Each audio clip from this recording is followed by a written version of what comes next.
Alam Yes. kaya ni Miss Hart ito? Hindi po siguro. Niregaluhan niya ng bag si Miss Hart. Ay, style. May message pa siya doon kay Miss Hart. Marwin, James, magkikita rin tayo, wag kang mag-alala. Sisiguraduhin ko sa'yo na hindi ka na makakapanloko ng iba. Kahit hindi mo ko bayaran ang importante, mapakulong lang kita. Magkano ba yung halaga na pinag-uusapan natin sa mga bag na ito, Ma'am Bernadette? Well, yung napag-usapan po namin talaga, attorney, 999,000 po. Diyos ko, parang kailangan kong uminom ng losartan ulit. 999,000. Ilang bag ba ito? Isa po. Anak ng tibok. Uwi na ako, wala akong bag. Bag. Isang bag. It's a Birkin Hermes bag. Birkin 25 po. Birkin 25. 25 yes, refers to the size. size Oo. po. So ito, saan yung nakatransaksyon? Actually ang po, taong ito? actually po, nung una, nakabili na po ako dun sa tindahan niya dun sa May Quezon City. So may physical store ito. Mayroon po siya. Si Marwin James Yamat ay talagang in this business. Opo. At hindi ito Nung- ang unang pagkakataon Hindi na po. nakatransaksyon niyo siya. Mhm. Ito ay pang ilang transaksyon niyo na? Actually, pangalawa pa lang po, attorney. Pero galing na po siya dun sa bahay namin. Nung supposedly, nung second transaction namin. And is this transaction for yourself or ano rin kayo? You are engaged also in the buying and selling? Hindi of- po. Personal use lang po. Okay.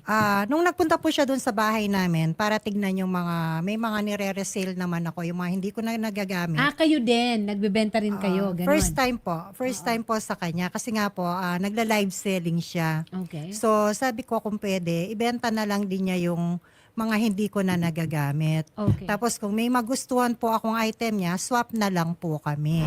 Apparently, hindi kayo ang una at huli na nagkaroon ng problema dito sa ano Opo, na ito. nung nag-post po ako sa Facebook against him, naglitawan na po yung mga Iba rin. na scam daw sila. Paano po yung scam? So, merong bag. Papakita po niya on live, attorney. Yung bag ko, kasi may bag. May bag. O, kunwari, may bag. Ano? Opo. Papakita niya. Yes. Magmamine kayo. Ganun ba Yes, yun? correct. Oo. Yung mine na yan, talaga. Magmamine kayo. Saan pinapadala ang pera? Yung sa akin po, yung down payment ko po, doon sa account ng kapatid niya. So it's a real person. Tinetext ko siya, tapos dahil nga nung nag-post ako sa Facebook, bigla na lang siyang nag-message sa akin. Ma'am, sabi niya, magbabawas po ako, pahingi ng GCash sa number, sabi niya. So binigay ko po yung GCash number ng brother-in-law ko, dahil personally wala naman po akong GCash. So sabi ko dito, tapos araw-araw sinasabi niya, ma'am, ano yung GCash number mo? Ma'am, magbabawas Pero yun ay through message. Hindi Opo. natin sure kung siya talaga yun, ha? Yun ang isang ano doon. So, nung mine, di ba, nagbayad kayo to a real account, I am assuming, because you cannot naman, this is a Opo, bank account. in-acknowledge po niya, attorney. In-acknowledge ni Marwin. Opo. Okay. Ngayon, nung dapat nang dalhin yung... I-deliver yung bag, wala siyang may deliver. Wala. Hanggang umabot nga yung panahon na to.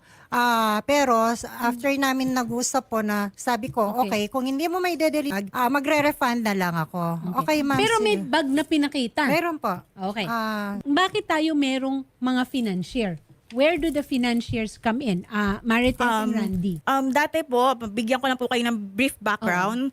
So, online seller po ako. So, nung time na nakilala ko si Marvin, siya po yung naging supplier ko ng glutathione. And nung time na wala po akong puhunan, siya yung nagpapautang sa akin. Okay. So, in return, Oo. as a favor na ginawa niya sa akin, nung ako naman yung nagkakaroon, pinautang ko siya dahil time na yon down siya. Okay. So, nag-start ko siyang pautangin from 2M. Okay. Tapos inalok po niya ako na gusto mo ba mag-finance